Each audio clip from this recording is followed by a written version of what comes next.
जय माता the all. और अगर आप सीएस के स्टूडेंट हैं, एग्जीक्यूटिव प्रोग्राम, प्रोफेशनल प्रोग्राम, इस वीडियो को अंत तक देखिएगा। आपकी ज़िंदगी को सक्सेसफुल प्रोफेशनल करियर देने के लिए इस वीडियो के लास्ट में 3 चीज़ें बताने वाला हूँ, सबके बहुत काम आएगा, तो बिल्कुल लास्ट तक देखिएगा। और सबसे पहले आई विल से जो सीएस ईट अभी पास करके आए हैं, जनवरी 2023, उनको कॉन्ग्रेचुलेट कर दूं। आपको बहुत सारी गाइडेंस देने वाला हूं, lots of guidance in this session. तो पूरा सेशन शुरू से लेकर लास्ट तक आपको भी देखना है। आपको अपने पेरेंट्स को जरूर दिखाना है, मम्मी पापा को जरूर दिखाना है, so that you are at same level and the level of understanding of you and your parents comes to same level. I have been teaching CS students for the last 22 years. तो जो मैं आज समझाने वाला हूँ वो बहुत समझ कर जाइएगा। I am going to guide you as your big brother, not as teacher, but as big brother for your coming 35-40 years of professional career. तो CS EAT pass out students भी लास्ट तक ध्यान से देखें, और जो CS executive programme, professional programme में already हैं वो भी ध्यान से देखें। सभी के काम का लास्ट में तो बहुत कुछ मिलेगा ही। CS EAT पास आउट वालों को तो मैं कहूँगा शुरू से लेकर लास्ट तक पूरा वीडियो देखना ही देखना है, so that you don't get misguided and you don't get brainwashed by many people on YouTube which is happening. मैं as teacher आज कुछ नहीं बता रहा हूँ, as big brother आपके साथ बहुत सारी चीज़ें शेयर करने वाला हूँ। तो पूरा वीडियो आपको लास्ट तक देखना है, शुरू से लेकर लास्ट तक पूरा देखना है।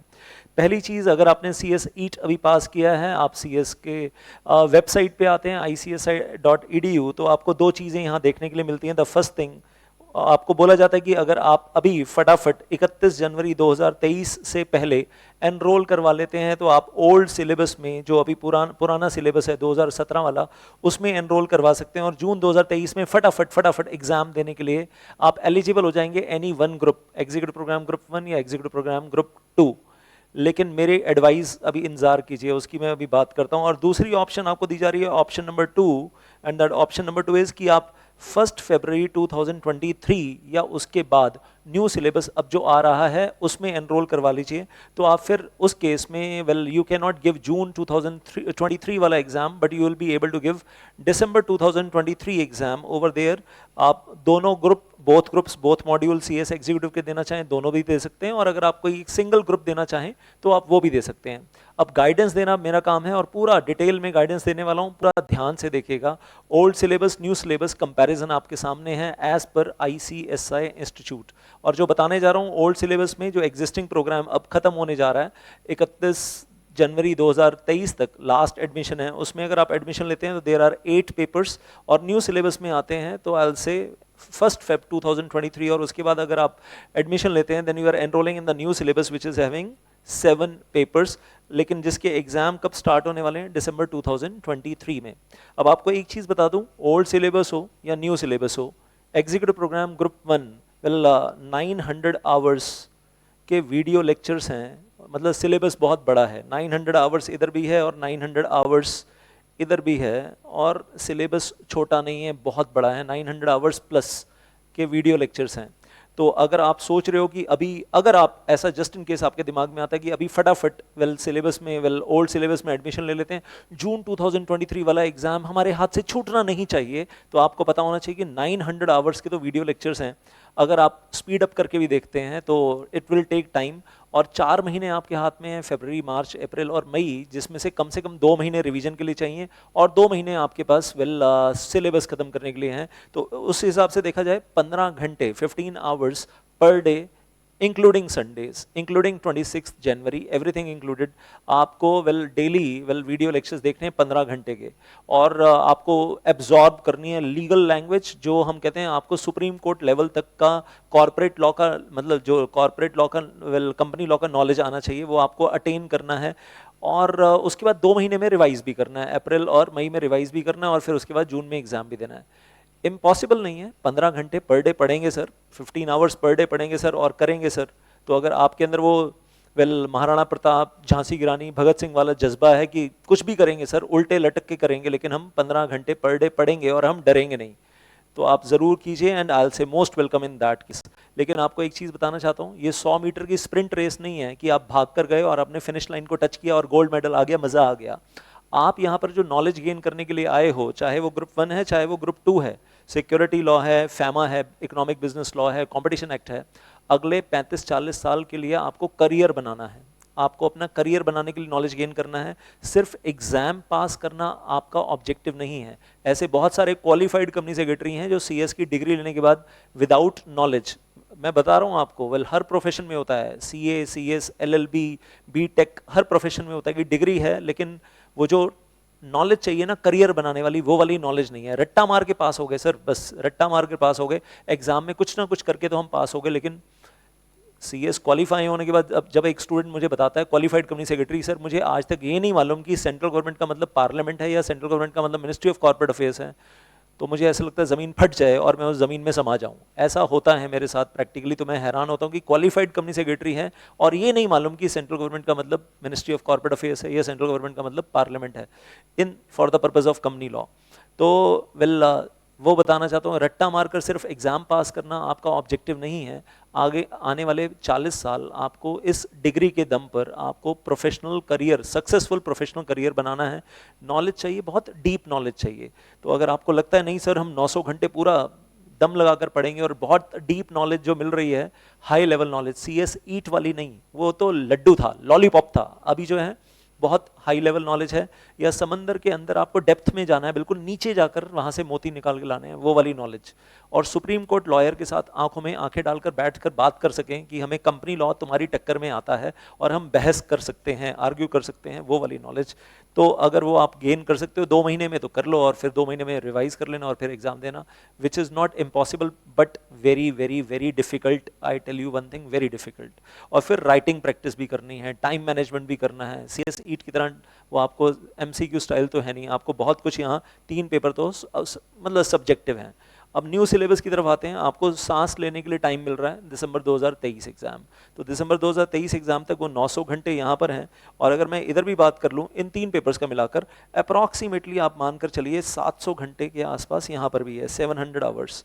तो 1600 घंटे की पढ़ाई तो ये हो गई आपके पास। फिर रिवीजन, अगर आप टारगेट रखते हैं कि हमें दिसंबर में बोथ ग्रुप्स देने हैं, अगर टारगेट रखते हैं बोथ ग्रुप्स देने हैं दिसंबर में, तो ये मान लो कि 15 अगस्त तक सारा सिलेबस एक बार खत्म कर लेना। तो आप देख लो आपके हाथ में फिर, और उसके लास्ट में 4 महीने बचने चाहिए क्योंकि 20 दिसंबर से एग्जाम होंगे। तो आपके हाथ में फरवरी, मार्च, अप्रैल, मई, जून, जुलाई, 6 महीने, 6.5 महीने, अप्रॉक्सीमेटली 7 महीने पकड़ लो आप, आपके पास हैं। तो 7 महीने में आपको 7 पेपर करने हैं, लेकिन 1600 घंटे के वीडियो लेक्चर्स हैं, ये आप मानकर चलो इन द न्यू सिलेबस, या face to face, app live, Google drive, app will I say whatever will we provide the lectures. अगर हम अपनी बात करें, we provide the lectures in all mode, लेकिन आप इन डेप्थ पढ़ो और इन डेप्थ पढ़ाई करो, और उसके बाद रिवीजन के लिए लास्ट में 4 महीने रहेंगे तो बहुत सुखी रहेंगे, 3.5 महीने रहेंगे तो भी काम चला लेंगे वेल, लेकिन आपको रिवीजन के लिए फुल ऑन टाइम चाहिए, लेकिन दिन रात पढ़ाई चाहिए। और अगर 7 महीने हैं तो 210 दिन है, और 210 दिन है और 1600 आवर्स हैं, तो you can divide that, it is like 8 hours 9 hours per day without Sunday, no Sundays, 8 hours 9 hours per day up to 15 August. और उसके बाद भी संडे नहीं, संडे मनाना आप 31 दिसंबर एग्जाम देने के बाद, उससे पहले no Diwali, no birthday, nothing, डट कर पढ़ाई करनी है अगर बोथ ग्रुप्स देने हैं। नहीं सर जिंदगी भी तो जीनी है, ऐश भी तो करनी है, तो अगर जिंदगी जीनी है और नॉर्मल तरीके से पढ़ाई करनी है तो फिर सिंगल ग्रुप देना, 900 घंटे भी बहुत हैं। और फिर से बोल रहा हूँ, ऑब्जेक्टिव ये नहीं है कि सिर्फ एग्जाम पास करना है, ऑब्जेक्टिव ये है कि यहाँ जो पढ़ाई करनी है उसको through out the life career में आगे यूज करना है, that is the objective over here. और एक चीज़ आपको यहाँ थोड़ा सा ब्रेकअप नजर आ रहा है कि पेपर नंबर 4 में कॉर्पोरेट अकाउंटिंग में 60 मार्क्स कॉर्पोरेट अकाउंटिंग और 40 मार्क्स फाइनेंशियल मैनेजमेंट है, लेकिन यहाँ जो सेटिंग अप बिजनेस में आपको ब्रेकअप नज़र नहीं आ रहा है वो आपको बताता हूँ। यहाँ पर आपको 40 नंबर 60-40 ब्रेकअप यहाँ पर भी मिलेगा, और 40 नंबर में स्पेशल मिलने वाला है labour laws, provident fund, gratuity और वो सारी बातें मिलने वाली हैं। 40 नंबर स्पेशल न्यू सिलेबस में एलोकेट किया गया है, जो कि ओल्ड सिलेबस में सिर्फ 5 नंबर का था। तो new syllabus is better in the way कि आपको लेबर लॉज की स्पेशलाइजेशन देने की कोशिश की जा रही है 40 नंबर में, जो कि ओल्ड सिलेबस में नहीं थी। और ऐसी एक चीज़ जो यहाँ नज़र नहीं आ रही, ईबीसीएल के पेपर में यहाँ पर भी अब न्यू सिलेबस में ब्रेकअप कर दिया गया है 60-40, और ये जो 40 मार्क्स आपको यहाँ दिया जा रहा है अलग से, वो दिया जा रहा है patent, copyright, trademark, intellectual property rights के लिए। तो आपको एक स्पेशलाइजेशन देने की कोशिश हो रही है कि 40 नंबर में आप स्पेशलाइजेशन ले लो किस चीज़ का, patent, copyright, trademark and all that. और प्रोफेशनल प्रोग्राम में फिर 100 नंबर का फिर से ये पेपर आपको दिया जा रहा है ताकि आपका सुपर स्पेशलाइजेशन हो जाए in the intellectual property laws. तो ये कुछ अच्छी चीज़ें हो रही हैं। और यहाँ पर भी लेबर लॉज आपको प्रोफेशनल प्रोग्राम में ऑप्शन में मिलेगा 100 नंबर का पेपर, अगर आपको लेबर लॉज में स्पेशलाइजेशन करनी है। तो कनेक्टिविटी है एग्जीक्यूटिव प्रोग्राम, प्रोफेशनल प्रोग्राम। यहाँ पर आप 40 नंबर लेबर लॉज पढ़ रहे हैं और in the paper of setting of business, और ईबीसीएल के पेपर में you are going to study well I say 40 marks intellectual properties. Professional programme में इलेक्टिव पेपर 100 नंबर का, जैसे मैंने बोला इंटेलेक्चुअल प्रॉपर्टी राइट्स का फिर से, ताकि आप उसमें सुपर स्पेशलाइजेशन गेन कर लें। ओल्ड सिलेबस में ये फैसिलिटी नहीं थी, न्यू सिलेबस में they are making it something good I say, जो कि ओल्ड सिलेबस में मिसिंग था। यहाँ पर इंटेलेक्चुअल प्रॉपर्टी राइट्स पढ़ रहे थे, यहीं पर सेटिंग ऑफ बिजनेस में आईपीआर पढ़ रहे थे, यहाँ पर वो भी वही 5 नंबर का, कभी आया कभी नहीं आया। और लेबर लॉज भी पढ़ते थे तो 5 number, 6 number, 7 number, 8 number, that's it. लेकिन मतलब that was not worth making for your career के लिए काफ़ी नहीं था। अब आईसीएसआई सीरियसली सोच रहा है कि बहुत सारे बच्चे ट्रेनिंग में उधर ही जाते हैं, इंटेलेक्चुअल प्रॉपर्टी राइट्स का काम करते हैं ट्रेनिंग में, लेबर लॉस का काम करते हैं, तो उसमें भी अच्छी से मतलब पढ़ाई होनी चाहिए, कुछ एक्सपर्टीज़ यहाँ पर कर लेंगे तो ट्रेनिंग में एक्सपर्टीज़ अच्छे से कर पाएंगे। तो सिक्योरिटी लॉ है, capital market and all that, well ये तो ओल्ड सिलेबस में भी था, न्यू सिलेबस में भी है सिक्योरिटी लॉ, कैपिटल मार्केट।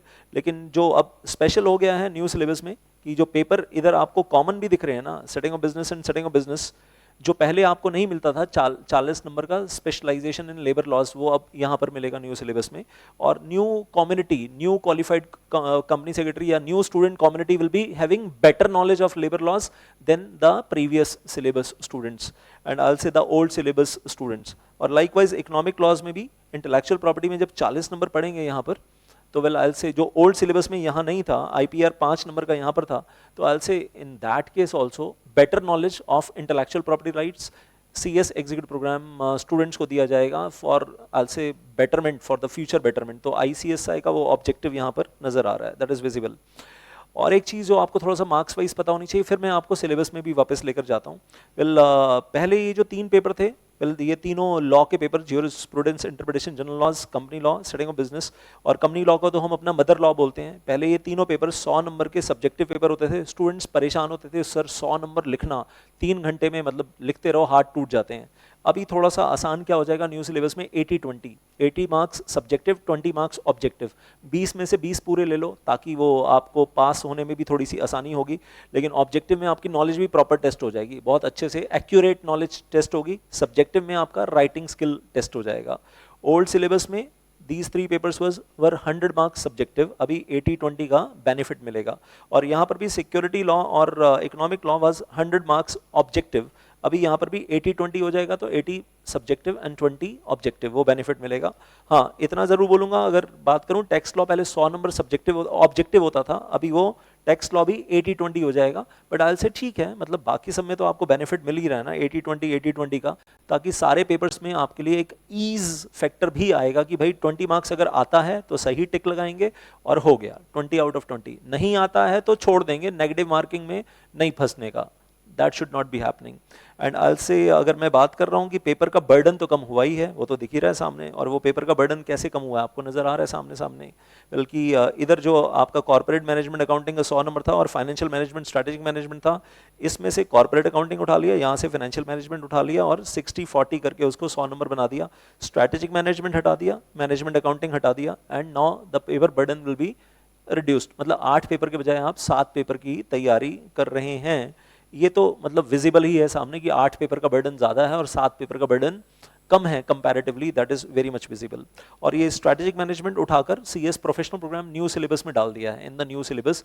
अगर आप ये वाला ओल्ड सिलेबस ऑप्ट करते हो, जून 2024 तक इसके एग्जाम चलेंगे, अजीब सी बात यह है डुप्लीकेसी बहुत होगी। मतलब आप जो एग्जीक्यूटिव प्रोग्राम में यहाँ पर स्ट्रैटेजिक मैनेजमेंट पढ़ रहे हो, प्रोफेशनल प्रोग्राम में स्ट्रैटेजिक मैनेजमेंट दोबारा पढ़ रहे हो, मतलब जिंदगी में कुछ नया नहीं कर रहे, 40 नंबर रिपीट कर रहे हैं, और मतलब पेनफुल हो जाएगा वो कि एज इट इज उठाकर दोबारा पढ़नी है वो चीज़, तो मतलब रिपीटिशन हो जाएगी। और आईसीएसआई न्यू सिलेबस में रिपीटिशंस खत्म करना चाहता है, ये भी एक ऑब्जेक्टिव है आईसीएसआई का। तो ये 80-20 और पासिंग मार्क्स तो थोड़ा सा आपको पता होने चाहिए। तो अगर मैं अब सिर्फ न्यू सिलेबस पे ही फोकस करूंगा कि each and every paper over here you need 40 marks each passing, और यहाँ पर भी 40 मार्क्स ईच इन पासिंग। और एग्रीगेट की बात करें तो ग्रुप 1 में 200 out of 400 is minimum requirement, 50%। और ऐसे ही यहाँ पर भी 50%, दैट इज वेल आई से एग्रीगेट रिक्वायर्ड। एक दो बातें और बड़ी काम की बताने जा रहा हूँ, वो सुनिएगा, लेकिन फिर से बोल रहा हूँ इस सेशन के लास्ट में 3 चीज़ें बड़ी इंपॉर्टेंट बताऊंगा, वो सबके लिए इंपॉर्टेंट है। CS ईट पास आउट, एग्जीक्यूटिव प्रोग्राम और प्रोफेशनल प्रोग्राम, वो तीनों चीज़ें बहुत ध्यान से सुनिएगा आपके लॉन्ग टर्म करियर के लिए। तो अब जो नई चीज़ आपको यहाँ पर एक और दिखाने जा रहा हूँ कि वेल ICSI न्यू सिलेबस की तरफ अगर मैं देखता हूँ तो ICS ऑब्वियसली न्यू सिलेबस में आपके लिए कुछ अच्छा चाहता है। ICSI आपके फ्यूचर के लिए कुछ अच्छा चाहता है। जो ओल्ड सिलेबस में चीज़ें कम थी वो अब स्पेशलाइजेशंस बढ़ाई जा रही हैं। इंटेलेक्चुअल प्रॉपर्टी राइट में, लेबर लॉज में वो स्पेशलाइजेशन बढ़ाई जा रही है, वो लेवल ऑफ नॉलेज इंक्रीज किया जा रहा है, इम्प्रूव किया जा रहा है। और ऐसी चीज़ें हैं जो डुप्लीकेसी में थी, जो मतलब एग्जीक्यूटिव प्रोग्राम में ही एक पेपर में पढ़ रहे हैं, फिर एग्जीक्यूटिव प्रोग्राम में दूसरे पेपर में पढ़ रहे हैं, या प्रोफेशनल प्रोग्राम में रिपीट कर रहे हैं, वो रिपीटिशंस को हटाकर जो क्वालिटी कंटेंट है उसके ऊपर ध्यान दिया जा रहा है। आपके फ्यूचर को देखते हुए आपकी ट्रेनिंग जो होगी, ट्रेनिंग की बात करूंगा अभी, आई will be talking about the training also, उस सबको देखते हुए। तो आपके सामने जो है वो एग्जीक्यूटिव प्रोग्राम का सिलेबस आपकी स्क्रीन पे है और न्यू सिलेबस है, न्यू सिलेबस है जिसमें ICSI ने एक चीज़ और बोली है, ध्यान देना। ICSI कह रहा है कि एग्जीक्यूटिव प्रोग्राम ग्रुप 1 4 पेपर हैं, आपको देखने में लगेगा बर्डन ज़्यादा है, लेकिन ICSI की एडवाइस है कि वो ग्रुप 1 पहले करना, क्योंकि ग्रुप 1 में जो नॉलेज आप गेन करोगे वो नॉलेज ही बेस बनेगी ग्रुप 2 के लिए। तो ग्रुप 2 में सीधा छलांग लगाओगे और आपने ABCD पढ़ा नहीं और आप EFGH पढ़ रहे हो तो आपको वो आगे की कहानी समझ में नहीं आएगी, क्योंकि पीछे का जो बेस है वही मिसिंग है। कंपनी लॉ में जो बेसिक नॉलेज है, जो बेस सेक्शंस हैं, रूल्स हैं, उसका जो SEBI रेगुलेशंस के साथ लिंक है, वेल वो सब तभी समझ में आएगी लिंकेज जब आपको कंपनी लॉ के सेक्शन आते हैं। सेक्शन 42 इन कंपनीज एक्ट पढ़ रहे हैं और उधर SEBI में well we are talking about the preferential allotment, फिर दोनों को आपस में लिंक कर रहे हैं। तो कंपनीज एक्ट में सेक्शन 42 पढ़ रहे हैं, सेक्शन 62 सबसेक्शन 1 क्लॉज C पढ़ रहे हैं और उधर SEBI ICDR रेगुलेशन को उसके साथ लिंक करेंगे ग्रुप 2 में जाकर। तो ग्रुप 1 में कंपनी लॉ पढ़िए, ग्रुप 2 में सिक्योरिटी लॉ पढ़ेंगे, और सिक्योरिटी लॉ में ऐसा बहुत कुछ पढ़ेंगे जिसमें कंपनी लॉ को रेफर करेंगे और कंपनी लॉ के बेस को यूज करेंगे। कंपनी लॉ में बायबैक का प्रोविजन पढ़ेंगे, बायबैक का सेक्शन पढ़ेंगे, सिक्योरिटी लॉ में उसको रेफर करेंगे, यूज करेंगे। कंपनी लॉ में स्वेट इक्विटी शेयर पढ़ेंगे, सिक्योरिटी लॉ में उसको यूज करेंगे। बात समझ में आ रही है? कंपनी लॉ में जो लीगल प्रोविजंस पढ़ेंगे फैमा में वो भी टच होंगे कहीं ना कहीं जब आप foreign exchange management act group 2 में पढ़ेंगे। तो ICSI खुद क्या बोल रहे हैं यहाँ पर, वेल ग्रुप 1 आपको क्यों दिया गया है? For strengthening the fundamental concepts. जो अंडरलाइन पार्ट है वो ध्यान से पढ़ेगा। ग्रुप 1 दिया गया है for strengthening the fundamental concepts having relevance in the papers covered in the subsequent group 2। तो ग्रुप 1 ध्यान से पढ़िए। To strengthen your fundamental concepts in the group 1, which will be used, those concepts will be used for, well, the papers in the subsequent group 2. In the light of these facts, the students are advised by ICSI. ICSI की advice है, मेरी advice नहीं है। ICSI की advice है to give the priority to the group 1। पहले group 1 का exam तैयार करें, पहले ग्रुप 1 की तैयारी पूरी करें, ग्रुप 1 का एग्जाम अपीयर करें, उसके बाद फिर एग्जीक्यूटिव प्रोग्राम ग्रुप 2 में बाद में जाएं। तो उल्टा पुल्टा ना करें कि एग्जीक्यूटिव प्रोग्राम ग्रुप 2 पहले और एग्जीक्यूटिव प्रोग्राम ग्रुप 1 बाद में। ये थोड़ा सा वर्ड ऑफ प्रिकॉशन क्यों देना है? क्योंकि हो सकता है CS ईट पास आउट भोले भाले मासूम इनोसेंट बच्चों का कोई टीचर ब्रेन वॉश करे, और ऐसा ओल्ड सिलेबस में भी होता था। कुछ टीचर्स जो ग्रुप 2 पढ़ाते हैं ग्रुप 1 नहीं पढ़ाते हैं, या ग्रुप मतलब जो भी गड़बड़ है, I don't know what is the reason, वो लोग बोलते थे कि ग्रुप 2 पहले कर लो, ग्रुप 1 बाद में कर लो, कोई फर्क नहीं पड़ता। जबकि ICSI एडवाइस दे रहा है कि ग्रुप 1 पहले करो, फंडामेंटल कॉन्सेप्ट्स को स्ट्रेंथन करो, उन कॉन्सेप्ट्स को ग्रुप 2 में यूज करो जब आप हायर लेवल पे स्टॉक मार्केट रेगुलेशंस पढ़ोगे, foreign exchange management foreign exchange management act पढ़ोगे, फैमा पढ़ोगे, तो वो सब कुछ द पॉइंट इज कि अच्छे से समझ पाओगे अगर आपके पास ग्रुप 1 के बेस कॉन्सेप्ट सॉलिड हैं और लिंक है। ग्रुप 1 में भी फॉर एग्जांपल आप ऑडिट कमेटी पढ़ोगे एज पर कंपनी लॉ, और ग्रुप 2 में पढ़ोगे as per SEBI ICDR regulation, फिर दोनों में डिफरेंस क्या है वो देखोगे। ग्रुप 1 में आप एग्जीक्यूटिव जब सेक्शन 188 पढ़ोगे related party transaction as per company law, और फिर उधर SEBI रेगुलेशंस में रेगुलेशन 23 में पढ़ोगे रिलेटेड पार्टी ट्रांजैक्शन, दोनों में जमीन आसमान का फर्क है, और फिर कंपैरिजन करोगे कि भाई कंपनी लॉ ये कहता है और SEBI ICDR रेगुलेशन में या SEBI LODR रेगुलेशन 23 में ऐसे ऐसे लिखा हुआ है regarding the related party transaction, और दोनों में कितने डिफरेंसेस हैं वो तभी आप मेकअप कर पाओगे। और वही आपके फ्यूचर के लिए चाहिए कि आपके पास क्लैरिटी 100% हो। रट्टा मारना और रट्टा मारकर सिर्फ एग्जाम में लिख कर आना और पास करना ऑब्जेक्टिव नहीं है। अगले 35-40 साल के लिए बेस बनाना ऑब्जेक्टिव है। और ICSI एडवाइस दे रहा है आपको क्या, कि ग्रुप 1 पहले तैयार करो, ग्रुप 1 के एग्जाम पहले दो और ग्रुप 2 को उसके बाद। और अगर बोथ ग्रुप्स भी देने हैं तो पहले ग्रुप 1 खत्म कर लो, और पूरा ग्रुप 1 खत्म हो जाए तो उसके बाद ग्रुप 2 को बाद में उठाना, बाद में टच करना। दोनों को पैरेलल आपने शुरू किया तो एक चीज आपको यहाँ पर बताना चाहूंगा, क्योंकि 2-3 तरीके की मिस गाइडेंस मिलेगी आपको, मैं एज बिग ब्रदर बता रहा हूँ, पिछले 22 साल के एक्सपीरियंस के बेस पे बता रहा हूँ। पहली मिस गाइडेंस मिलेगी कि ग्रुप 2 पहले करो, ग्रुप 1 बाद में करो। क्यों? क्योंकि ग्रुप 2 में पेपर 3 हैं, 3 पेपर हैं और ग्रुप 1 में 4 हैं, और आपको बहकाया जाएगा बहकाया जाएगा कि इधर बर्डन कम है।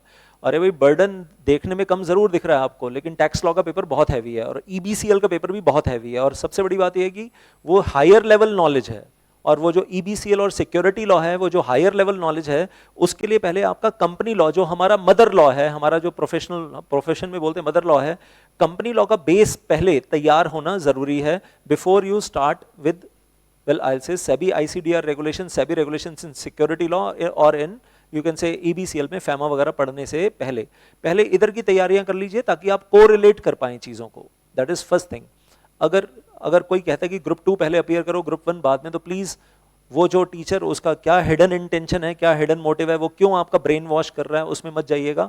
ICSI जो समझा रहा है, ICSI की बात मानिएगा, दैट इज वेरी इंपॉर्टेंट, क्योंकि ICSI is the one which is giving you the degree, not the teachers, पहली चीज।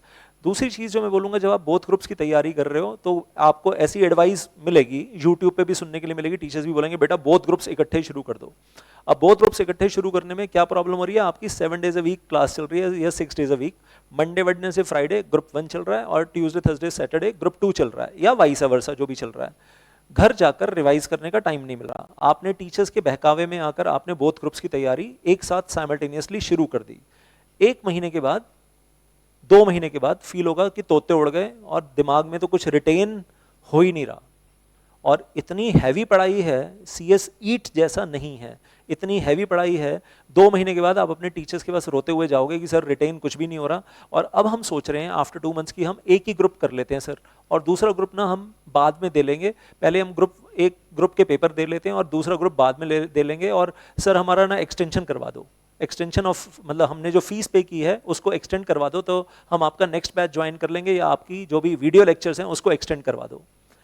क्या बेवकूफ़ी है, मतलब आप पहले कर भी रहे हो और फिर बीच में छोड़ भी रहे हो। क्यों? क्योंकि जो आपको चने के झाड़ पे चढ़ाया था टीचर्स ने बोल बोल कर, वो चने का झाड़ से आप 2 महीने बाद उतर गए, और हो सकता है पहले ही उतर जाओ, हो सकता है पहले ही उतर जाओ और दिमाग ठिकाने आ जाए कि नहीं हमसे बोथ ग्रुप्स हैंडल नहीं हो रहा।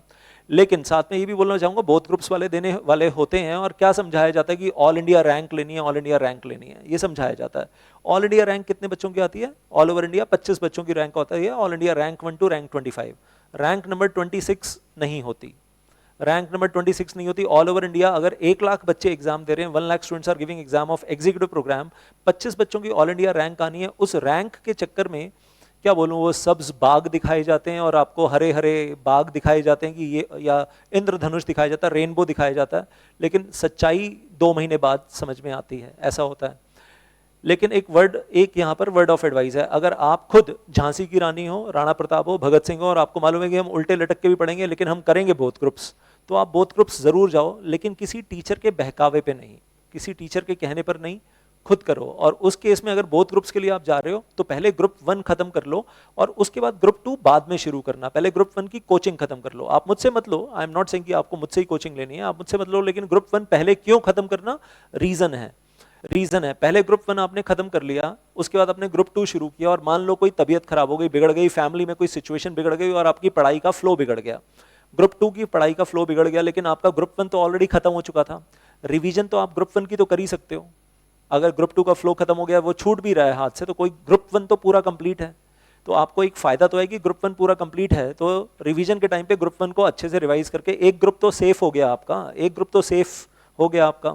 लेकिन गड़बड़ क्या है, आपने बोथ ग्रुप्स इकट्ठे शुरू कर दिया कि 6-7 महीने लगाकर बोथ ग्रुप्स एक साथ खत्म करेंगे। बोथ ग्रुप्स साथ साथ पढ़ते हैं और बोथ ग्रुप्स साथ साथ खत्म करेंगे, 6 महीने लगाएंगे, और 6 महीने के बीच में क्या हुआ, वो 4 महीने हो गई पढ़ाई, पूरा दम लगाकर पढ़ रहे थे और अंदर से फुल्ली इंस्पायर्ड है, और उसके बाद 4 महीने के बाद कोई गड़बड़ हो गई, मतलब कुछ फिजिकल प्रॉब्लम हो गई या कुछ तबीयत खराब हो गई और पढ़ाई का फ्लो खराब हो गया, बिल्कुल बिगड़ गया।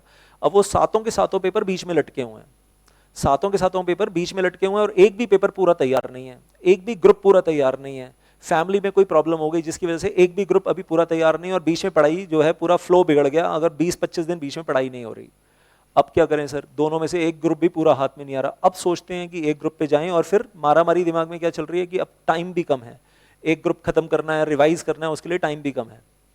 तो I will say now in this case well you have to take your decision. अगर आपको सेफ्टी फैक्टर देखना है तो सेफ्टी फैक्टर देखते हुए मेरे हिसाब से ग्रुप 1 पहले पूरा निपटा लो, खत्म कर लो, उसके बाद ग्रुप 2 में हाथ डालना है तो बाद में डालना।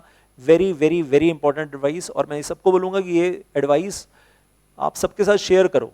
This is well for the benefit of all the student community all over India, सबके फायदे के लिए शेयर करो कि भाई ऐसे बहुत सारे, मैं तो पिछले 22 साल में ऐसे बहुत सारे स्टूडेंट देखे हैं जो बोथ ग्रुप्स शुरू करते हैं और लास्ट में एक भी नहीं दे पाते, लास्ट में एक भी देने लायक नहीं रहते, बीच में कहीं कुछ ऐसा हो जाता है जो उनके अपने कंट्रोल में नहीं होता।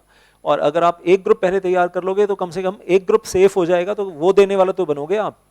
आई hope getting my word of advice over there. और ICSI जो कह रहा है ये जरूर फॉलो कीजिए, that is my advice also, जो ICSI बोल रहा है।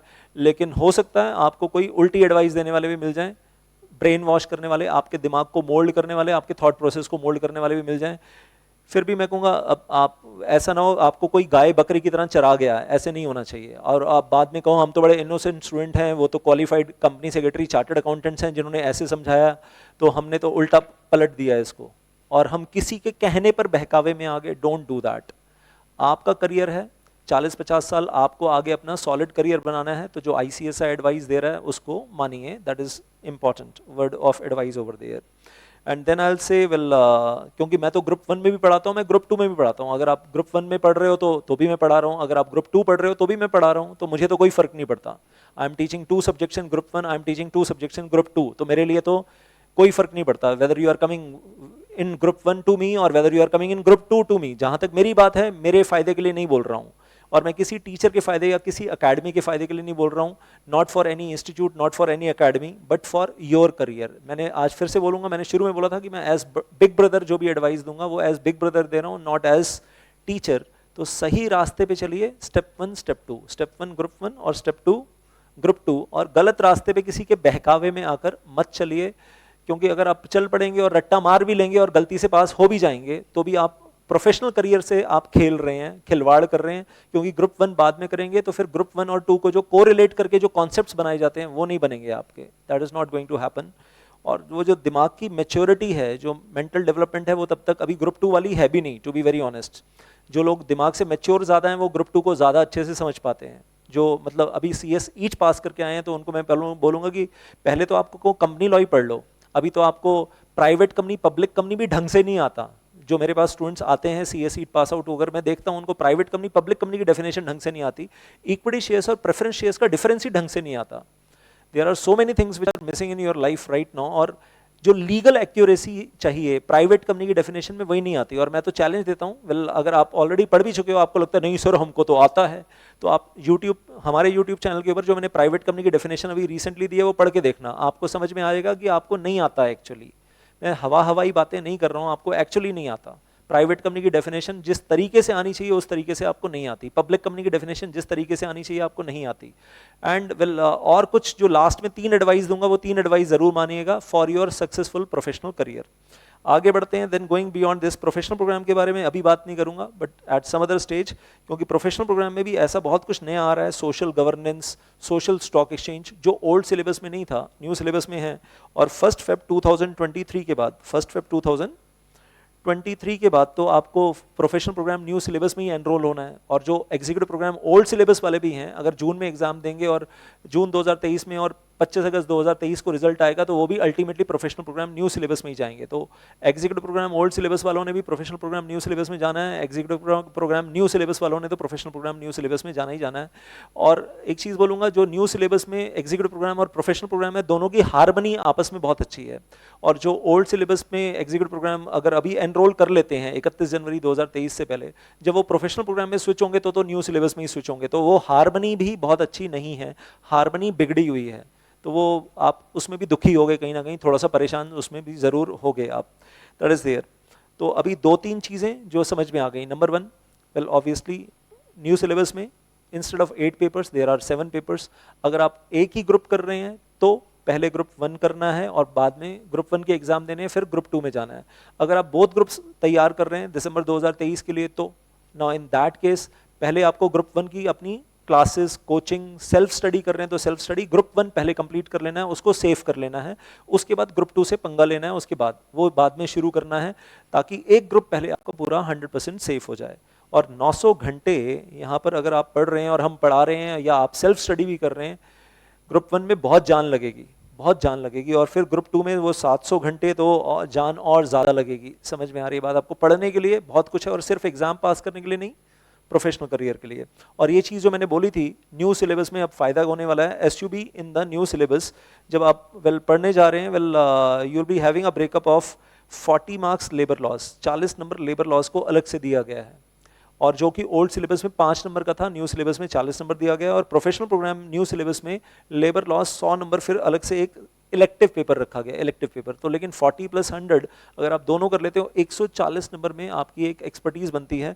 और अगर आपने 40 नंबर यहाँ पर पढ़ा है, तो मतलब आप नेक्स्ट लेवल एक्सपर्टीज लेने के लिए तैयार हो, और आप लेबर लॉज में अपनी प्रैक्टिस कर सकते हो फ्यूचर में। वो भी एक एरिया आपके लिए, स्ट्रॉन्ग एरिया ओपन हो जाएगा, जो कि अभी मैं कहूँगा ओल्ड सिलेबस वाले मिस कर रहे होंगे कहीं ना कहीं, लेकिन न्यू सिलेबस वालों को वो फायदा मिलेगा, दैट विल बी बेनिफिशियल। और ICSI CS की डिग्री मिलने के बाद आपको लेबर लॉज में पोस्ट मेंबरशिप क्वालिफिकेशन कोर्सेज भी करवाता है, उसके सर्टिफिकेट भी देता है। अगर आप वो भी कर लेते हो तो मतलब फ्यूचर में आप लेबर लॉज में ट्रेनिंग भी कर सकते हो, और उसके बाद आप अपनी प्रैक्टिस भी कर सकते हो। It will be good for your future. मतलब 3 स्टेज हो गई, stage 1 executive programme, stage 2 professional programme, और फिर स्टेज 3 डिग्री मिलने के बाद लेबर लॉज का certification course, special certification course by ICSI, online course, और उसके बाद एग्जाम देना है, पास करना है, और you have one more certificate that you are a qualified certified person who can deal with the labour laws. एक चीज़ और, इंटेलेक्चुअल प्रॉपर्टी भी मैंने बताया, वही स्टेज 1 एग्जीक्यूटिव प्रोग्राम में अब आप पढ़ेंगे EBCL जो न्यू सिलेबस में आ रहा है, उसमें 40 नंबर का intellectual property right, patent, copyright, trademark, designs act, geographical indication act, और न्यू सिलेबस में ही 100 नंबर का elective paper intellectual property laws का, अगर वो आप इलेक्टिव पेपर लेते हो तो। और उसके बाद Indian law institute ILI Bhagwan Das road, supreme court of India के पीछे, वहाँ से IPR का डिप्लोमा भी होता है। और मैं ऐसे प्रैक्टिसिंग कंपनी सेक्रेटरीज को जानता हूँ जो अपना सारा काम IPR में करते हैं, तो इंटेलेक्चुअल प्रॉपर्टी राइट्स में ही उनकी सारी प्रैक्टिस चल रही है, उसी में अच्छा खासा पैसा कमा रहे हैं। तो this is also one way you can specialise. Old syllabus वाले अगर कर रहे हैं तो न्यू सिलेबस में तो आपको नॉलेज ज़्यादा मिल रही है, और ज़्यादा नॉलेज मिल रही है, और बेस अभी से तैयार होना शुरू हो जाएगा। अनफॉर्चुनेटली ओल्ड सिलेबस में ये 40 नंबर ना होकर एग्जीक्यूटिव प्रोग्राम में सिर्फ 5 नंबर है, अनफॉर्चुनेटली। न्यू सिलेबस में इसको अब 5 से बढ़ाकर 40 कर दिया है। तो thank you to the ICSI for increasing the weightage, for giving the special emphasis on this intellectual property rights in executive program also, और professional program में तो है ही, that is already there। तो अब एक चीज़ और जो समझने के लिए बड़ी इंपॉर्टेंट है यहाँ पर, कि जब आप CS कोर्स कर रहे हैं और 24 महीने की ट्रेनिंग करेंगे, तो 24 महीने की ट्रेनिंग एग्जीक्यूटिव प्रोग्राम पास करने के बाद कंपनी लॉ में करेंगे, सिक्योरिटी लॉज में करेंगे, जो आपका सिक्योरिटी लॉ का पेपर है, SEBI regulations, take over code, delisting and all that, उसमें करेंगे। इंसॉल्वेंसी बैंकरप्सी कोड में आप ट्रेनिंग करेंगे, IBC, FEMA foreign exchange management act, foreign direct investment policy, और ओवरसीज डायरेक्ट इन्वेस्टमेंट में करेंगे। ड्यू डिलीजेंस की रिपोर्ट्स बनानी होंगी, due diligence report by after doing the thorough checkup of the company, तो ये काम मिलेगा ट्रेनिंग में। लेबर लॉज का काम करेंगे ट्रेनिंग में, इंटेलेक्चुअल प्रॉपर्टी लॉज का काम करेंगे ट्रेनिंग में, मर्जर एक्विजिशंस का काम करेंगे, और मर्जर एक्विजिशंस का stamp duty aspect, competition aspect, registration aspect, वो भी सब कुछ साथ में करेंगे। सेक्रेटेरियल ऑडिट्स करने के लिए मिलेंगे if you are doing the training with the practising CS। NCLT में केस लड़ने के लिए मिलेगा, जब बॉस साथ में जाएगा तो आप भी साथ में जाओगे और देखोगे केस कैसे प्रेजेंट होता है, कैसे लड़ा जाता है, ROC का काम कैसे किया जाता है। तो इतना सारा काम भर भर कर है, और थोड़ा बहुत GST का काम भी करोगे आप ट्रेनिंग के अंदर। तो बट आई से कैन यू सी कि कितना सारा काम मिल रहा है। और इसको अगर हम कंपेयर कर रहे हैं CA की ट्रेनिंग के साथ, तो CA के बच्चे अपने तरीके की ट्रेनिंग करते हैं, एंड वी रिस्पेक्ट देम कि वो जो अकाउंटिंग का काम करते हैं, वहाँ स्टैट्यूटरी ऑडिट्स करते हैं, financial management, financial reporting, income tax, GST, customs, वो अपने स्पेशलाइजेशन का काम करते हैं, हम उनको रिस्पेक्ट करते हैं। और हमारे अपने स्पेशलाइजेशन हैं, तो हम अपने आप को बहुत रिस्पेक्ट करते हैं कि हमारे स्पेशलाइजेशंस हैं, और हम भी 24 महीने में दिल लगाकर बहुत सारे काम कर रहे हैं, दैट इज देयर। बट आपको आपका करियर लॉन्ग टर्म समझ में आ रहा है कि अगर आप हिंदुस्तान के 7 बड़े शहरों में हो, दिल्ली, मुंबई, कोलकाता, चेन्नई, हैदराबाद, पुणे और बेंगलुरु, तो आप company law, security law, IBC, due diligence, FEMA, labour laws, IPR, merger acquisition, secretarial standards, NCLT, GST, और कहानी खत्म नहीं होती यहाँ पर, एटसेट्रा एटसेट्रा। इन सारे कामों में ट्रेनिंग करोगे 2 साल, तो क्या एक्सपर्टीज आ जाएगी, 2 साल की ट्रेनिंग के बाद? यस। तो क्या पढ़ाई करते समय इन सारे पेपर्स को जब पढ़ाए जा रहे हैं, लीगल पेपर्स जब आपको पढ़ाए जा रहे हैं, तो क्या पढ़ाई करते समय इन सब चीज़ों को बहुत अच्छे से पढ़ना है, क्योंकि आगे 24 महीने की ट्रेनिंग में यूज़ करना है। बात समझ में आ रही है बच्चों? गेटिंग दैट पॉइंट कि जो आप पढ़ाई कर रहे हो वो सिर्फ एग्जाम पास करने के लिए नहीं पढ़ रहे हो, जो आप पढ़ाई कर रहे हो वो आगे 24 महीने की ट्रेनिंग में काम आनी है। और ये सब company law, security law, IBC, FEMA, intellectual property rights, ये सब कुछ आगे यूज होना है ट्रेनिंग में भी, और फिर यही जॉब में भी करना है। क्वालिफाइड कंपनी सेक्रेटरीज भी तो यही सारा काम कर रहे हैं। They are also doing this work only and they are pretty happily doing that. और हाँ, मैं कहूँगा छोटे शहरों में जहां पर टीयर 3 सिटीज बोलते हैं, टीयर 1 टीयर 2 में तो ये काम हो गया जो आपको दिख रहा है सामने 24 महीने की ट्रेनिंग में। टीयर 3 सिटीज में कंपनी सेक्रेटरीज थोड़ा जीएसटी का काम ज्यादा करते हैं, दूसरे काम कम करते हैं, क्योंकि वहां पर उस टाइप के क्लाइंट ज्यादा होते हैं। तो अगर आप टीयर 3 सिटी में सेटल डाउन होना चाहते हैं, बहुत छोटे टाउन, छोटी सिटी में, तो जीएसटी का काम ज्यादा रहेगा अगर आप वहां बिलोंग करते हैं। अगर आप टॉप 7 सिटीज की बात कर रहे हैं, Delhi NCR full I will से एंड प्लस 6 मोर सिटीज, तो देन आई विल से आपको आपकी 24 महीने की ट्रेनिंग और आपका लॉन्ग टर्म करियर वो आपको दिख रहा है आपको किस एरिया में बनाना है। Well that is visible over here. और एक चीज जो यहाँ पर अभी मैं लास्ट में आपको 3 चीजें बहुत इंपॉर्टेंट बताने जा रहा हूँ, वो चीज बहुत ध्यान से सुनेगा। बट उससे पहले आपको थोड़ा सा अपना इंट्रोडक्शन छोटा सा दे दूं। In the last 22 years of my teaching career, उसमें से कुछ स्टूडेंट्स के नाम आपको बता रहा हूँ जो यहाँ पर, और बहुत सारे हैं, dozens of them are there, लेकिन कुछ नाम आपको यहाँ स्क्रीन पे दिखा रहा हूँ और स्क्रीनशॉट ले लीजिएगा, जो इंडिया की टॉप 50 टॉप 100 कंपनीज में बहुत अच्छे से काम कर रहे हैं, और टॉप 100 के नीचे भी हैं बट टॉप 100 में भी हैं। उसके अलावा इंडिया की टॉप 10 लॉ फर्म्स में बहुत बढ़िया काम कर रहे हैं। ये वो स्टूडेंट्स हैं जो इंडिया की टॉप 10 लॉ फर्म्स में हैं और टॉप 10 टॉप 20 लॉ फर्म्स में हैं। Then I will say well वो स्टूडेंट्स भी हैं जो एसेट रिकंस्ट्रक्शन कंपनीज में हैं, मर्चेंट बैंकिंग में हैं और मर्चेंट बैंकिंग में बड़ा अच्छा काम कर रहे हैं, मर्जर एक्विजिशंस का भी कर रहे हैं और इंटेलेक्चुअल आईपीओज हैंडल करने का भी काम कर रहे हैं। तो जो बहुत अच्छे से पढ़ाई कर कर गए हैं, सिर्फ रट्टा मारकर एग्जाम देने की बात नहीं हो रही कि फटाफट एग्जाम दे दिए, वो बात नहीं हो रही। वो जिंदगी में बहुत कुछ कर रहे हैं, डायरेक्टर बने हुए हैं बिग 4 सीए फर्म्स में विदाउट डूइंग सीए कोर्स, और रेगुलेटरी कंप्लायंसेस का काम देख रहे हैं, फैमा का काम देख रहे हैं, रिजर्व बैंक ऑफ इंडिया का काम देख रहे हैं, आरबीआई आना जाना लगा रहता है, लाइसेंसेस लेना, परमिशंस लेना, आना जाना लगा रहता है, तो वो वाला काम भी कर रहे हैं। सो पार्टनर हैं वेल इन द ईवाई, या फिर मैं कहूँगा कि they are well working in the M&A department in the big 4 CA firms. तो it is career without doing CS and working in the big 4 chartered accountant firms, KPMG, Deloitte, EY और well I will say पीडब्ल्यूसी, that is there. तो और मैं कहूँगा कुछ students वो भी हैं जो सीएस की फील्ड से हटकर they have become deputy director in the serious fraud investigation office, investigation officer in SEBI और officer rank in ministry of corporate affairs. इसलिए मैं बोल रहा था अपने मम्मी पापा के साथ ये वीडियो जरूर शेयर करना, अपने फ्रेंड सर्कल में जरूर शेयर करना। लोगों को पता ही नहीं होता कि सीएस कोर्स करने के बाद हम कहाँ कहाँ पहुँच जाते हैं, लोगों को मालूम ही नहीं होता। Well and they are having very narrow vision about the CS course. और वो प्रैक्टिसिंग कंपनी सेक्रेटरीज भी हैं जहां मैं कहूँगा list is very very long, जो कंपनी लॉ के अलावा, कंपनी लॉ में भी काम कर रहे हैं और कंपनी लॉ के अलावा फॉरेन एक्सचेंज मैनेजमेंट एक्ट में काम कर रहे हैं, एक्सटर्नल कॉमर्शियल बोरिंग्स में काम कर रहे हैं, एफडीआई का काम कर रहे हैं, फॉरेन डायरेक्ट इन्वेस्टमेंट ओडीआई का काम कर रहे हैं, सेबी रेगुलेशंस में काम कर रहे हैं, इंसॉल्वेंसी बैंक्रप्सी कोड का बहुत काम कर रहे हैं। तो आई विल से it's not only company law के अलावा भी बहुत सारे काम हैं जो प्रैक्टिसिंग कंपनी सेक्रेटरीज कर रहे हैं। और अब आपके लिए 3 चीजें मैंने बोला था वेरी इंपॉर्टेंट आपके सक्सेसफुल लॉन्ग टर्म करियर के लिए। स्टेप नंबर 1, ये जो हमारी ऐप है मेक माई करियर, ये डाउनलोड कर लेना। और यहाँ पर सबसे पहले तो मैं बोलूँगा जो फ्री वीडियोज आपको दिए गए हैं बहुत सारे, you don't have to pay anything, एक एक वीडियो देखना, छोड़ना नहीं, एक एक every single video you have to watch on this Make My Career app. आपको समझ में आएगा कि हम किस दुनिया में आए हैं और हमारा लॉन्ग टर्म करियर यहाँ से शुरू होता है, हमारा बेस यहाँ से शुरू होता है और हमें कितनी ऊपर जाना है। बाल की खाल किसको बोलते हैं, लीगल इंटरप्रिटेशंस किसको बोलते हैं, well reading behind the lines, in between, reading in between the lines, behind the words किसको बोलते हैं, वो चीज़ें समझ में आएंगी। वो जो आपके तर्कश में तीर आ जाएंगे, well you will be getting well interpretation skills for life time, not only for exams but for life time, वो समझ में आएगा। तो एक भी वीडियो छोड़ना नहीं है, every single video you have to watch out of all these free videos. और कोई क्लैरिफिकेशन चाहिए हो तो these are the phone numbers of my team, you can get in touch with me. मेरा फोन नंबर भी WhatsApp number में बताऊंगा, well I will be sharing with you people. दूसरा काम आपको क्या करना है, या तो आपको ये बेरेक्ट खरीदना है जिसको हम बोलते हैं हमारी भागवत गीता है, हमारी AK-47 है, और ऐसे समझो कि भगवान श्री कृष्ण ने ये वो साड़ी दी है हमको पहनने के लिए।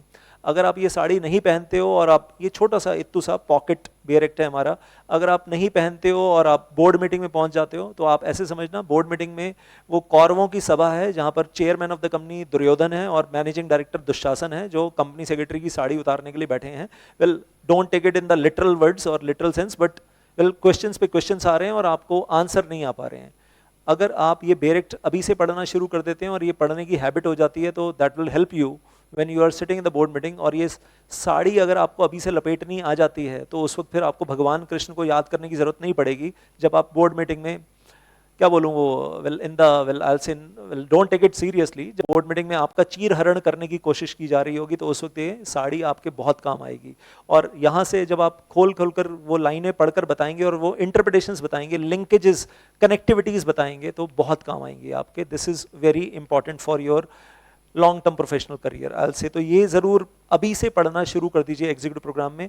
और एक दूसरी ऑप्शन दे रहा हूँ आपको, अगर आप ये परचेज नहीं भी करते हो तो गूगल प्ले स्टोर पे जाना। अब मेरी ऐप नहीं है लेकिन there is an app by the name of companies act 2013 bye MMJC। ये ऐप डाउनलोड कर लेना तो भी ये बेरेक्ट आपको मिल जाएगा। तो आज आपका पहला काम वो make My Career app download कर लीजिए, फ्री वीडियोस देखना शुरू कर दीजिए, ये पहला काम। दूसरा काम, और सारे वीडियोस देखने हैं, छोड़ना एक भी नहीं है। और दूसरा काम, या तो आप बेरेक्ट परचेज कर लीजिए दिस पॉकेट बेरेक्ट, या फिर गूगल प्ले स्टोर पे जाकर companies act 2013 bye MMJC download कर लीजिए जिसमें सारे सेक्शंस, रूल्स, सब कुछ मिल जाएगा। कनेक्टिविटीज तो नहीं मिलेंगी लेकिन लॉ की लैंग्वेज, पार्लियामेंट ऑफ इंडिया की लैंग्वेज, लोकसभा राज्यसभा की लैंग्वेज, वो पढ़ने की आदत अभी से शुरू कर दीजिए। आपके टीचर्स जहाँ पर भी कोई भी सेक्शन पढ़ाएं तो वो सेक्शन उनसे भी पढ़िए और उसके बाद बेरेक्ट से ज़रूर पढ़िए और फिर उनसे सवाल ज़रूर पूछिए, क्योंकि बहुत कुछ आपको लगेगा कि बेरेक्ट में ऐसा बताया हुआ है जो टीचर्स नहीं बताते। ऐसा बहुत कुछ बेरेक्ट में है जो टीचर्स नहीं बताते, तो आपको बहुत सारे क्वेश्चंस मिलेंगे, आंसर्स नहीं मिलेंगे आसानी से, आंसर्स नहीं मिलेंगे, लेकिन वो आंसर्स आपको पूछने हैं अपने टीचर से और फिर आपका लेवल ऑफ नॉलेज बढ़ेगा, एक्सपर्टीज बढ़ेगी जो अगले 40-50 साल आपका career, successful career will ensure करने के लिए ज़रूरी है। अगर सिर्फ रट्टू तोते की तरह शॉर्टकट नोट्स में टीचर्स का पढ़ लिया और जाकर एग्जाम में वो रट्टू तोते की तरह उड़ेल कर आ गए, शायद एग्जाम पास हो जाए, शायद करियर नहीं बनेगा, ये बात श्योरिटी के साथ है। अगर आपने ये बेरेक्ट पढ़ना अभी सीखना शुरू नहीं किया तो करियर नहीं बनेगा, तो ये पढ़ना शुरू कर दीजिए अभी साथ के साथ। और जब ग्रुप 2 में जाएं तो सिक्योरिटी लॉ और EBCL, फैमा वगैरह सब बेरेक्ट से पढ़िए। सिक्योरिटी लॉ की regulations from the website of SEBI download करके पढ़िए, फैमा की regulations from the website of RBI download करके पढ़िए, तो आपको क्लैरिटी ज़्यादा अच्छी आएगी, दैट इज़ इंपॉर्टेंट। और एक तीसरा है, अपनी ज़िंदगी में अपना एम हाई सेट कीजिए। अगर आज तक एम सेट ही नहीं किया, सर हम तो एम ही कर रहे हैं, CS टाइम पास कर रहे हैं और माँ बाप को धोखा दे रहे हैं, तो एक अलग बात है। Well don't do that I will से। तो अपने खुद के लॉन्ग टर्म करियर के लिए और अपने मम्मी पापा के फ्यूचर के लिए, अपनी फैमिली के फ्यूचर के लिए, अपने खुद के फ्यूचर के लिए सबसे पहला काम कीजिए, set a very high aim in the life कि मुझे इंडिया की टॉप 100 कंपनीज में पहुंचना है as company secretary, as assistant company secretary, या फिर इंडिया की टॉप 10 कॉर्पोरेट लॉ फर्म्स में पहुंचना है, इंडिया की जो बिगेस्ट बिग 4 CA फर्म्स हैं वहाँ पहुँचना है जो वर्ल्ड ओवर हैं, या फिर जो इंडिया की biggest practising company secretary firms हैं वहाँ पहुँचना है, अपनी खुद की बड़ी सी प्रैक्टिस करनी है।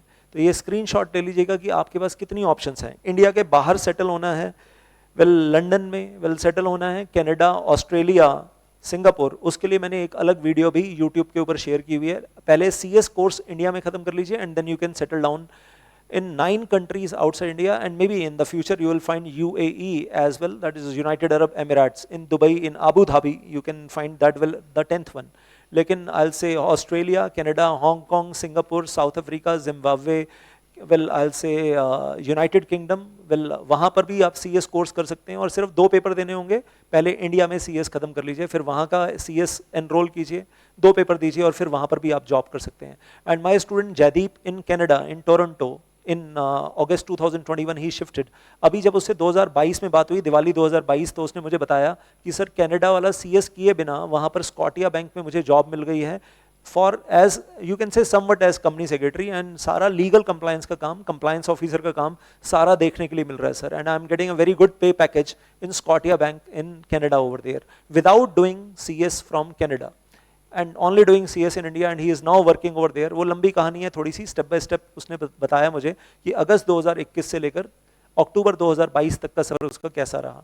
तो मुझे बड़ा इंस्पिरेशन मिला कि यार my student without doing CS in Canada and he is working as a compliance officer in Scotia bank in Canada, तो it feels very nice over there on the basis of the knowledge which you are gaining in CS course in India. अगर आप तरीके से पढ़ते हैं, shortcut वाला नहीं, वो वेल टीचर्स के शॉर्टकट नोट्स पढ़ लिए वो वाला नहीं, आईसीएसआई का मॉड्यूल पूरा पढ़ना है, बेरेक्ट पूरा पढ़ना है, तरीके से बढ़िया वाली नॉलेज लेनी है, उसके बाद चमत्कार होंगे आने वाले टाइम में। तो ये 3 काम आपको कर लेने हैं आज। मैं फिर से बोल रहा हूँ, पहला काम, you have to download our app, Make My Career app over there. That is first thing. Watch all the free videos, each and every single free video.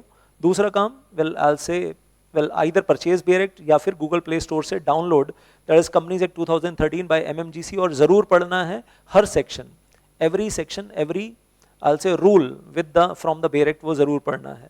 और sections में ही आप क्लिक करते जाएंगे तो उन्होंने rules के लिंक दिए हुए हैं, तो आप rules तक पहुंच जाते हैं। और तीसरा काम, set your high aims, कहीं ना कहीं एक बड़ा एम सेट करना है लाइफ में और उसको अचीव करना है अपने करियर के लिए। और ये सब कुछ मैं डिटेल में अलग से भी बात करूंगा, इसके बारे में अलग से भी बात करूंगा डिटेल में कि ये क्या चीज़ है। फाइनली आई विल से, जब मैं टॉप 100 कंपनीज की बात कर रहा हूँ, सर हमें तो नहीं मालूम ये टॉप 100 कंपनीज क्या हैं, तो नेशनल स्टॉक एक्सचेंज की वेबसाइट पे टॉप 50 कंपनीज तो आपको वैसे ही दिख जाती हैं, निफ्टी 50 कंपनीज, वो लिस्ट आपके सामने है। इन 50 कंपनीज में कहीं पहुंची है, कंपनी सेक्रेटरी बनी है, एंड मे बी पे packages will be very high, या असिस्टेंट कंपनी सेक्रेटरी भी बनी है तो you will be getting a well good pay package over there. उसके अलावा इंडिया की टॉप 15 लॉ फर्म्स, और मैं तो कई बार रिकमेंड करता हूं कि सीएस के साथ साथ एलएलबी कर लेना चाहिए, चाहे एलएलबी आप कहीं से भी कर लो, किसी भी यूनिवर्सिटी से कर लो, तो आप कॉर्पोरेट लॉ फर्म्स में वहां पर पहुंच गए तो आपके बड़े बड़े कॉर्पोरेट क्लाइंट्स हैं, may be Reliance industries limited, may be Tata consultancy services, may be HDFC bank, बड़े बड़े क्लाइंट्स आपके हैं जिनके लिए आप काम कर रहे हैं, and you are earning big money over there in the top 15 law firms. ये लिस्ट आपके सामने है, you can take the screenshot.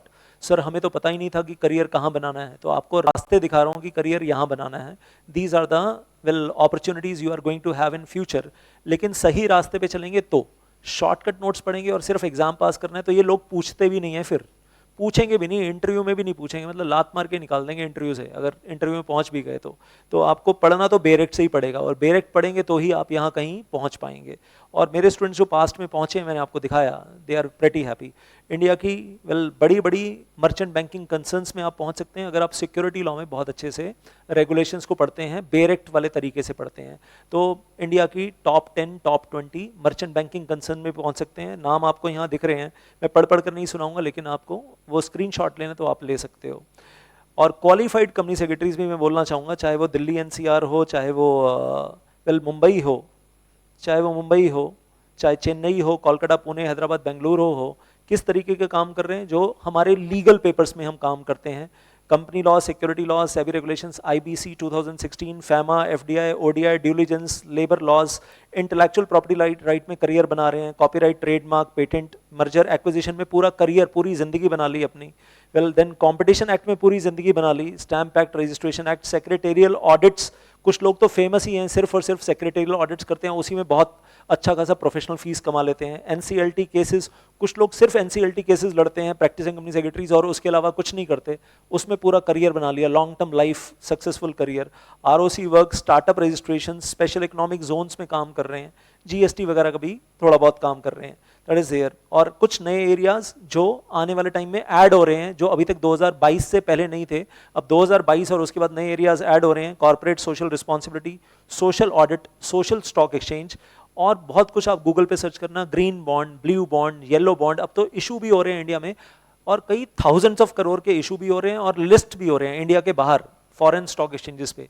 तो वो एक ऐसी नॉलेज है जो हमारे कोर्स करिकुलम में है, कुछ नए एरिया आ रहे हैं, प्रोफेशनल प्रोग्राम न्यू सिलेबस में आपके सिलेबस में आने वाले हैं। और इसके अलावा अगर मैं बात करता हूँ qualified company secretaries in the small cities, तो वहां पर ये जरूर बोलूंगा कि वहां पर जीएसटी काम के ऊपर, जीएसटी का काम भी कर रहे हैं वो लोग, काफ़ी मंथली क्वार्टरली फाइलिंग्स भी कर रहे हैं, उसके अलावा जो अपने काम है वो सब भी कर रहे हैं। लेकिन जो 7 बिग सिटीज़ में है वो कंपनी सेक्रेटरीज अपने लीगल वर्क ज़्यादा कर रहे हैं, और टैक्सेशन में या जीएसटी में कम है, क्योंकि करने के लिए इतना कुछ है, मतलब जीएसटी भी कर रहे हैं, ऐसा नहीं कि नहीं कर रहे हैं, वो भी कर रहे हैं, लेकिन करने के लिए बहुत कुछ है, तो ज़्यादा फोकस एरिया जो है वो अपने लीगल वर्क के ऊपर ही रहता है in the big 7 cities in India. और हमेशा से बोलता रहा हूँ, I love CS profession and I am proud to be the member of ICSI. I want you to say the same once you become the member of ICSI. अभी आप बोल सकते हैं I love CS profession and I am proud to be student of ICSI, लेकिन आने वाले time में बोलेंगे आई am proud to be member of ICSI. और कुछ चीज़ें बात करूँगा, टाइम शेड्यूल के बारे में बात करूँगा, आज नहीं, ODOP के बारे में बात करूँगा, प्री एग्जाम टेस्ट के बारे में बात करूँगा, और लॉन्ग टर्म करियर. आज काफ़ी कुछ समझाया लेकिन और बहुत कुछ समझाऊंगा with real life stories, examples. Well I will be sharing. तो बहुत कुछ, सिर्फ एग्जाम्स की बात नहीं करेंगे, एग्जाम से आगे लॉन्ग टर्म करियर कैसे बनाना है उसके बारे में बात करेंगे. आज जैसे मैंने नहीं बताया अभी, आने वाले टाइम में आपको और डिटेल में बताऊंगा. NISM की वेबसाइट खोल के दिखाऊंगा. You can do Google search कि आप NISM की वेबसाइट पे क्या कर सकते हो CS कोर्स के साथ साथ, ताकि आपका लॉन्ग टर्म करियर सक्सेसफुल हो जाए इन द स्टॉक मार्केट. तो ऐसी बहुत सारी चीज़ें जो आज नहीं बता पाऊंगा. RVO के बारे में है फॉर एग्जांपल, ICSI का रजिस्टर्ड वैल्यूअर कोर्स जो है, मतलब ये सब कुछ बताता रहूँगा आने वाले टाइम में. RVO के बारे में एक अलग से डिटेल्ड वीडियो बनाऊंगा, NISM के बारे में एक अलग से डिटेल्ड वीडियो बनाऊंगा कि आप आने वाले टाइम में क्या क्या कर सकते हैं, और then you can make your career in those directions also. Then finally I say all the best for your career. चाहे आप CS EAT पास करके आए हैं या एग्जीक्यूटिव प्रोग्राम में हैं या प्रोफेशनल प्रोग्राम में है, तो मेरी तरफ से सबके लिए, फ्यूचर के लिए, लॉन्ग टर्म सक्सेसफुल करियर के लिए all the very very best. Thank you so much. जय माता दी.